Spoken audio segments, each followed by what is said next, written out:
네, 여러분 안녕하십니까? 고전읽기 7차시 강의를 시작하도록 하겠습니다. 저는 고전읽기 강의를 담당하고 있는 한밭대학교 인문교양학부의 윤인선 교수라고 합니다. 여러분들 만나뵙게 돼서 반갑습니다. 어떻게 여러분들 고전을 온고지신, 고전을 새롭게 읽고 활용한다라는 본 강의의 목표에 맞게 잘 따라오고 계신지 모르겠습니다. 나름 이 강의를 준비하면서 여러분들과 고전을 그냥 재미없고 옛날 책, 옛꽃자의 정말 옛날 책으로만 읽는 것이 아니라 현대 지금은 삶을 살고 있는 우리와 어떻게 하면 소통해 볼 수 있을까? 사실은 고전에 대한 내용을 설명하기보다는 그렇게 소통할 수 있는 몇 가지 방법들을 제시하는 것을 저는 이 고전 읽기 강의의 가장 중요한 목표로 세웠었습니다. 다시 말씀드리면 고전을 읽는 과정에서 그냥 고전의 깊은 뜻은 이런 거구나, 우리 선인들이 이런 깊은 뜻이 있다니가 아니라 고전 텍스트를 여러분들이 나름대로 현대적으로 해석하고 접근할 수 있는 능력, 역량을 키워드리는 것을 이 강의의 가장 중요한 목표로 삼았습니다. 그래서 1차 시에서는 고전 읽는 방법에 대해서, 2차 시와 3차 시에서는 고전을 문화 콘텐츠로 활용하는 방법에 대해서, 4차 시와 5차 시에서는 고전의 내용에 대해서 내용적인 측면에서 질문을 던지고 형식적인 측면에서 질문을 던지는 방법에 대해서, 6차 시에서는 고전을 어떤 문화 사회 담론과 매칭시켜 읽는 연습을 통해서 나와 현재 내가 살고 있는 사회 담론을 비교해 볼 수 있는 과정에 대해서, 즉 외부적인 관점에 대해서 이야기를 해보았습니다. 특히나 6차 시 우리가 연려하명 박시전과 연려담론을 같이 읽으면서 우리는 사회적 담론에 매몰될 수밖에 없는 한 개인, 그러한 개인이 썼던 글을, 그렇다면 우리 글을 보면서 결국 사회적 관점이라는 담론, 사회적인 외부에 있던 사회라는 담론의 관점이 결국 글이라든가 이런 것이 어떻게 나타나는가에 대해서 생각해보고 그걸 우리는 우리 삶으로 성찰해 볼 수 있죠. 즉 신자유주의, 사회주의, 자본주의 다양한 어떤 담론 속에 살고 있는 우리들이 그것들이 체화됐을 때 과연 우리는 어떠한 삶을 살고 있는가에 대한 관점, 외부적인 것들이 내 안에 체화된 관점에 대해서 그것들이 텍스트로 어떻게 나타나는가에 대해 생각해 봤습니다. 그렇다면 그리고 그 과정에서 고전을 새롭게 읽을 수 있는 방법에 대해서 우리가 같이 고민해 보았습니다. 그렇다면 이제 마지막에서는요, 6차 시에서 이야기했던 관점을 이어받아서 이번엔 고전 문학 안에 읽고 나서 그 안에 나타났던 관점을 우리가 그 사회적 담론이 관점이 우리가 체화된 것이 아니라 작품 안에 있던 관점을 우리가 체득해서 어떻게 세상을 볼 수 있느냐라는 문제에 대해서 이야기 나눠보려고 합니다. 그래서 결국 2, 3차 시에서는 컨텐츠, 3, 4차 시에서는 우리가 질문, 5, 6차, 6, 7차 시에서는 우리가 마지막으로 6, 7차 시에서는 관점의 문제를 생각해 보도록 하겠습니다. 특히나 이 관점의 문제를 우리가 앞 시간에 박지원의 글로 했기 때문에 박지원 대표적인 글인 열하일기를 가지고 좀 더 이야기를 나눠보도록 하겠습니다. 그래서 고전 읽기 7차 시는요, 고전을 새롭게 읽고 활용하기, 열하일기 이런 주제로 이야기를 나눠보도록 하겠습니다. 그래서 이번 차시의 강의 목표는요, 일단 박지원의 열하일기 워낙에 유명하고 중요한 텍스트예요. 그래서 열하일기의 의미와 가치에 대해서 이해하고요. 또 열하일기 주요 구절을 읽으면서 의미를 파악하고 우리가 읽었던 주요 구조를 현대적으로 활용할 수 있는 과정, 특히나 관점이라는 맥락에서 현대적으로 바라볼 수 있는 과정에 대해서 우리가 생각해 보도록 하겠습니다. 그래서 7차 시의 강의 목표는요, 박지원이 열하일기 가치와 의미에 대해 이해한다. 2. 박지원이 열하일기의 주요 내용을 읽고 의미를 파악한다. 3. 박지원이 열하일기를 현대적으로 활용할 수 있는 방법에 대해 생각해 본다를 강의 목표로 같이 이야기 나눠보도록 하겠습니다. 자, 그럼 지금부터 본격적으로 열하일기를 읽어보도록 하겠습니다. 열하일기는 말 그대로 일기입니다. 열하는 지역이고요. 그래서 박지원이 2달 동안 열하라는 지역을 여행했던 기록을 담고 있는 여행기입니다. 그래서 박지원은 1780년 정조 4년에 청나라로 사신으로서 떠나게 됩니다. 그리고 그해 10월에 한양으로 돌아오는데요. 이때 열하일기는 6월 24일 압록강을 건너 연경에 갔다가 열하로 이해하고 다시 8월 20일 연경으로 돌아오기까지 과정을 담고 있습니다. 박지원이 중국을 여행하면서 보고 들었던 특히 청나라를 여행하면서 보고 들었던 새로운 문명에 대한 이야기예요. 그래서 열하일기에는요.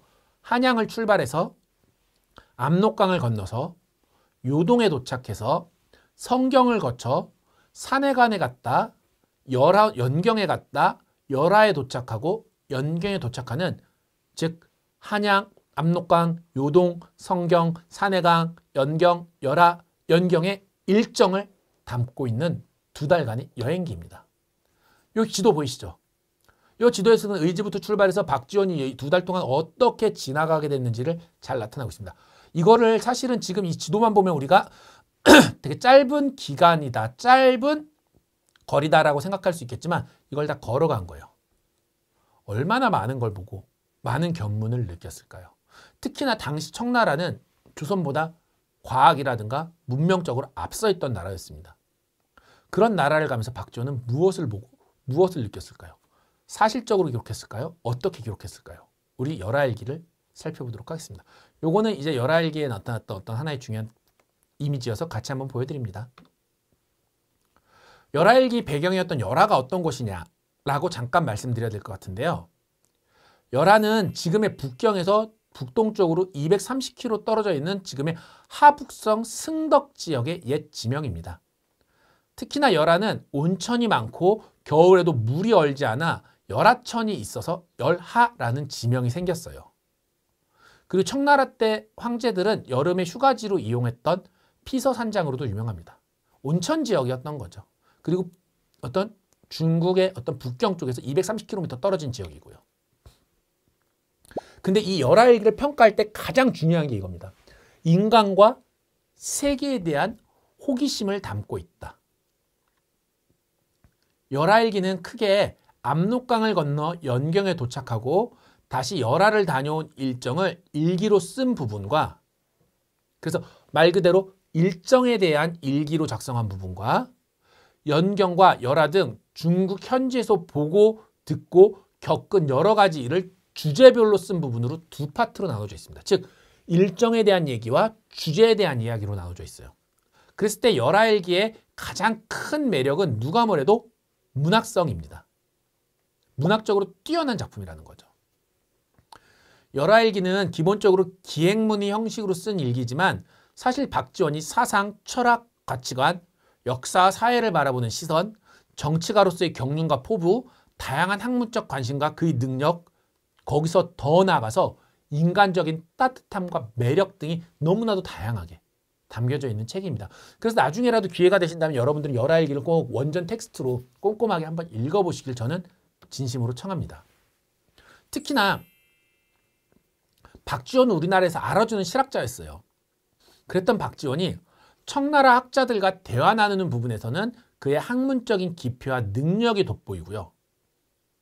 또 이국, 청나라의 새로운 문물들을 접하는 부분에서는 박지원 특유의 호기심이 생동감 있는 문장으로 읽혀집니다. 그래서 이거에 대해서 과하게 평가하면 마치 읽는 우리도 현장에 있는 듯한 착각을 일으킬 정도이다 라고까지 이야기합니다. 그리고 숙소에 머물면서 일기를 쓰듯이 조용히 하루를 돌아보는 부분도 있고요. 또 노정 중에 위험한 일을 겪으면서 쓴 극적인 부분들을 생생하게 전달하기도 합니다. 그래서 오늘은 열하일기에서 여러분들께 코끼리를 보고 쓴 상기와 호질이라는 2편의 텍스트를 같이 한번 읽어보려고 해요. 자, 상기는요, 이런 줄거리를 지니고 있습니다. 상방에서 본 코끼리. 사실 코끼리라는 게 되게 신기한 동물이었거든요, 우리나라에서는. 그래서 상방에서 본 코끼리를 묘사하는데 이렇게 묘사해요. 온몸이 꿈틀거리며 풍우처럼 같다.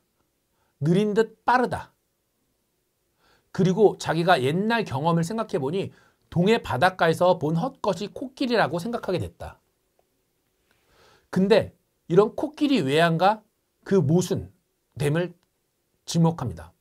즉 코에 주목하다 보니까 코끼리를 제대로 보지 못하는 자신의 모습에 대해 이야기해요. 사실은 눈은 간사해 보이지만 코끼리가 상당히 어진 성품을 지니고 있었다는 거죠.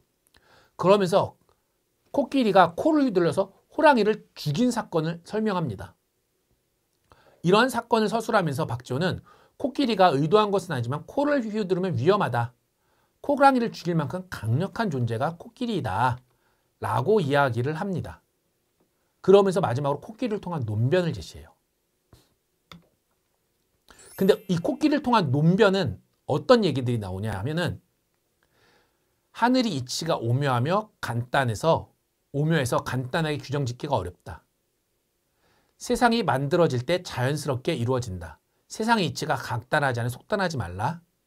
사람들이 이 동물이 외향을 제멋대로 해석하여 앞뒤가 안 맞는 경우가 있다. 실제 사람들이 이론은 그렇게 쓸모가 없다. 코끼리는 호랑이를 이기는 코기가 있지만 쥐 앞에서는 떠는 존재이다. 세상 이치가 불가이하다 라고 논변을 합니다. 자, 여러분 한번 생각해 볼까요?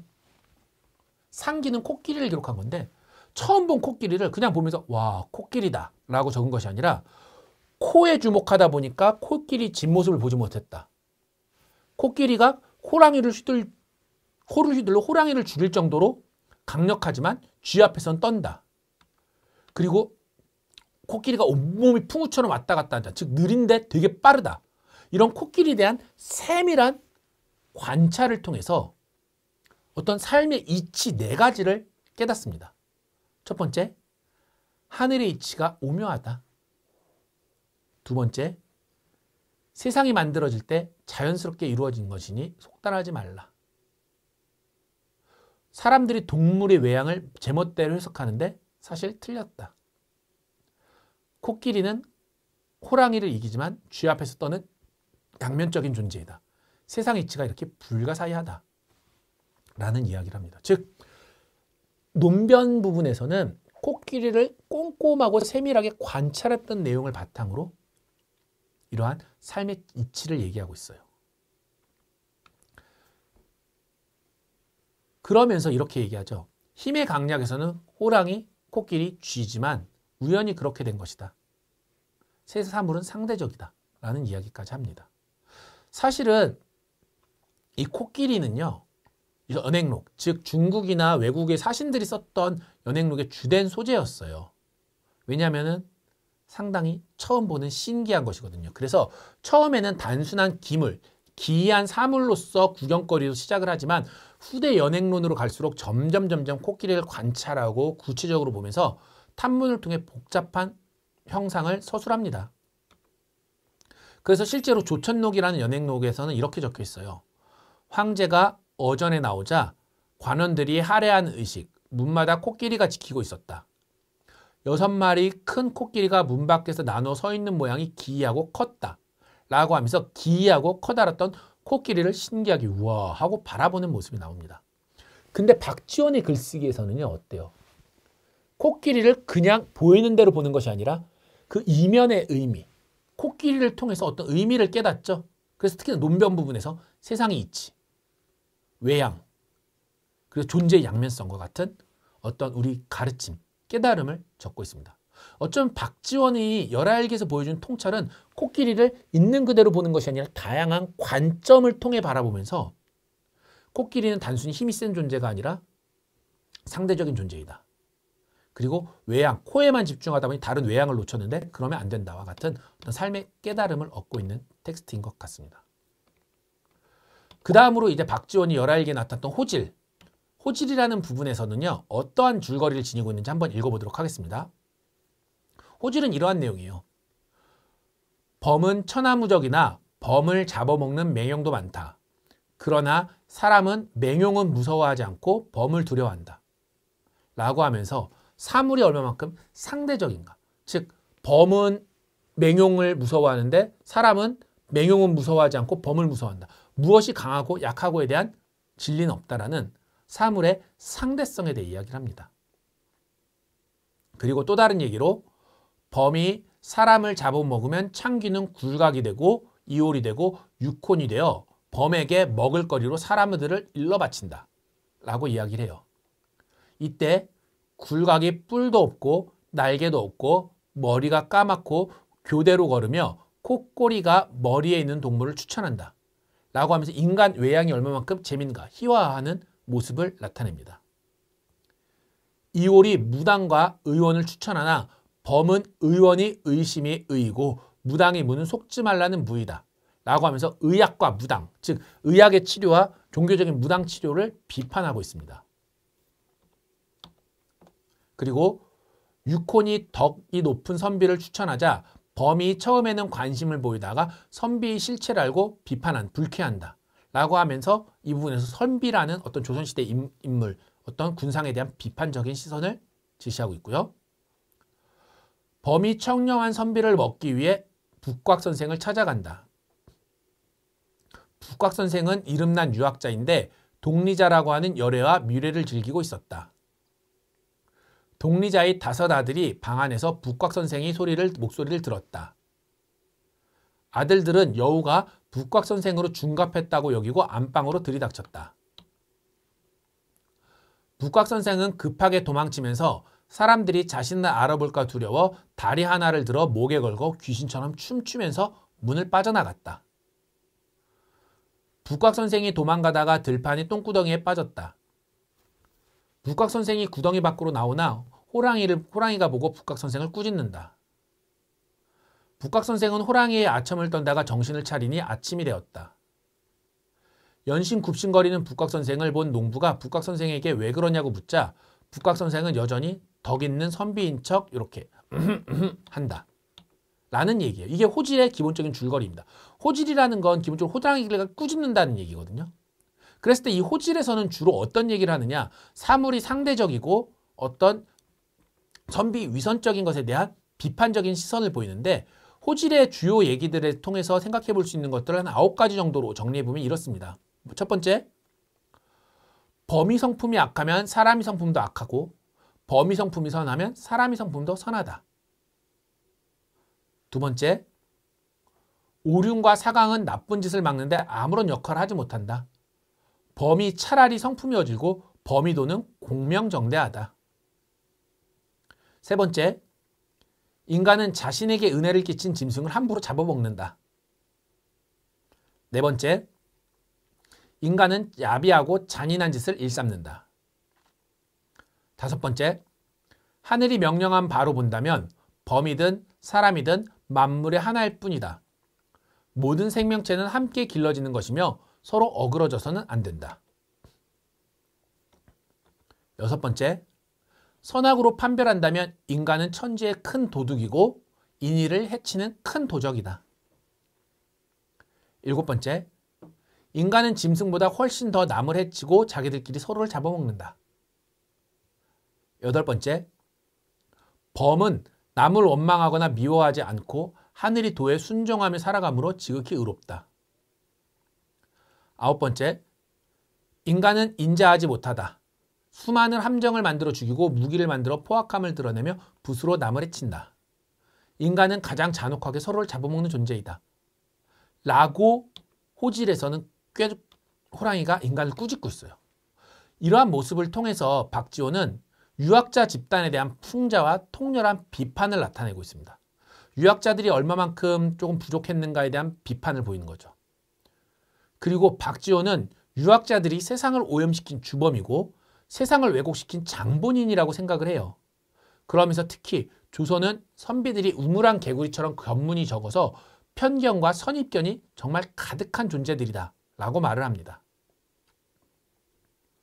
또한 가장 비천한 존재인 창귀, 범에게 접어먹힌 영혼을 통해서 가장 존귀한 존재인 유학자를 조롱함으로써 조롱과 풍자의 정도를 정말 강력하게 제시합니다. 끝으로 범이든 사람이든 만물이 하나일 뿐 모든 생명체는 함께 길러지는 것이므로 서로 어그러지거나 해쳐서는 안 된다. 그래서 자연이 생태 질서를 깨트리는 인간, 그 중에서도 유학자들이 위선과 폭력, 취약함과 야만성에 대해서 신랄하게 이 호질에서는 비판하고 있습니다. 여러분 어때요? 열알기의 상기와 박지원이 썼던 호질, 이 두 가지 다 어떠한 맥락들이 있을까요? 먼저 상기에서는 코끼리를 통해서, 특히나 코끼리에 대한 세밀하고 자세한 관찰을 통해서 삶의 깨달음이나 이치를 얻어가죠. 즉 자신이 유학자, 실학자로서의 관점을 지니고 있기 때문에 하나의 고정된 시선이 아니라 다양한 시선으로 세상을 바라봐야 한다. 그렇게 세상을 바라보면서 깨달았던 실용적인 가치나 가치관 등을 나는 이렇게 제시한다. 라는 것이 상기였다면, 호질에서는 제가 호질에서 몇 가지 특징들을 정리해드렸잖아요. 유학자 집단에 대한 통렬한 비판, 유학자들이 세상을 오염시킨 주범이다. 그리고 가장 비참한 존재인 창귀에게 잡아먹히는 존재를 통해서 유학자를 조롱한다. 범이든 인간이든 만물은 하나일 뿐이다. 그래서 유학자들이 위선을 폭로하죠. 즉 자신이 갖고 있는 관점으로서 세상을 보고 있는 것 아닐까요? 그래서 우리가 앞서 살펴봤던 6주차에서 살펴봤던 것은 시대적 담론이 나에게 관점에 영향을 줬다면 이 박지원이 호질과 상기에서는 내가 갖고 있는 관점으로서 세상을 바라보고 있는 모습을 우리는 살펴볼 수가 있는 것 같아요. 호질에서는 비판적인 실학자로서 유학자들을 바라보는 관점을 호랑이가 꾸짖는다 라는 맥락을 통해서 범이 성품이 악하면 사람이 성품도 악하고 사람이 성품이 선하면 범도 선하다. 범이 성품이 차라리 어질고 공명정대하다. 인간은 오히려 자신에게 더 야비하다. 인간은 은혜 끼친 짐승을 잡아먹는다. 선악으로 판단하면 인간은 천지의 큰 도둑이다. 인간은 짐승보다 훨씬 더 남을 해친다. 인간은 인지하지 못하다와 같은 관점으로 바라보고 있는 거죠. 즉 호질과 상기 둘 다 관점, 즉 내가 갖고 있는 내재적인 관점으로서 외부 세상을 바라보는 이야기였던 겁니다. 자, 여러분, 이러한 맥락에서 제가 지금부터 사진을 하나 보여드릴게요. 자, 여러분, 지금 이 사진 어때요? 하나의 사진이죠. 고래가 안에 있습니다. 고래는 오염된 세상에서 쓰레기를 너무 맞고 살아서 고래의 배 안에는 쓰레기가 가득해요.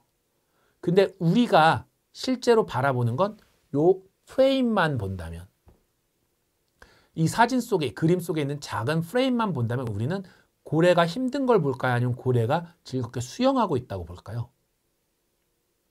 아마 우리 사진 전체를 본다면 얼마만큼 지구가 오염됐고 그 오염된 지구 속에서 고래가 힘들게 삶을 살고 있는가를 이해하겠지만 요 관점 틀 안에서만 본다면 네, 고래가 즐겁게 헤엄친다 라고 이야기를 할 것 같아요.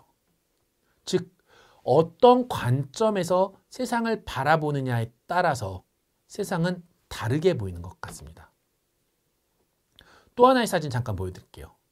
이 두 장의 사진인데요. 이 사진 첫 번째 왼쪽 오른쪽에 있는 사진 인스타그램 사진입니다. 인스타그램 사진은 어때요, 여러분? 정말 쓰레기 같은 어떤 뭐라고 표현할까요? 정말 쓰레기 같은 이 베란다에서 딱 인스타그램이라는 그 틀만 보니까 어때요? 깔끔하고 정돈돼 보이죠? 그 관점 틀 안에서만 바라본다 보니까 우리는 그 너머를 상상하기가 힘들었던 것 같아요. 인스타그램이라는 그 사진 너머에 무엇이 있는지 그것을 상상하기 어려웠던 것 같습니다. 하지만 우리는 그 너머를 봐야겠죠. 그 다음 옆에 있는 사진입니다. 퓰리츠상을 받았던 사진이죠. 아프리카의 한 아이가 기아로 죽어가고 있죠. 그리고 그 아이가 죽으면 그 아이를 잡아먹는 독수리. 근데 이 사진 밖에 뭐가 있을까요? 이 사진을 찍는 사진사가 있었죠. 윤리적인 문제는 제쳐놓읍시다. 그리고 이 사진이 뭐 조작했다 아니다 여부는 제쳐놓읍시다. 이 사진만 보자고요. 결국 이 사진 너머에는 이 사람을 바라보던 사람이 있었다는 거죠. 즉 결국 이 두 변의 사진, 고래 사진, 인스타그램, 아이에 대한 사진, 이걸 통해 볼 때 우리는 결국 관점이 얼만큼 중요한가, 세상을 어떠한 관점으로 바라봐야 하는가에 대한 문제가 제기되는 것 같아요. 그리고 이러한 모습들을 우리는 이러한 삶의 지혜를 열알기, 상기편이라든가 박지윤이 썼던 호질에서도 우리는 알아볼 수 있습니다. 실학자로서의 관점으로서 호질에서는 선비를 비판하고 있고 상기에서는 사물을 통해 코끼리라는 사물을 통해 세상을 의미를 끌어내는 관점. 어떻게 보면 우리는 고전문학을 읽으면서 이 고전문학 안에서 세상을 바라보는 관점을 캐치하는 연습이 필요한 건 아닐까요?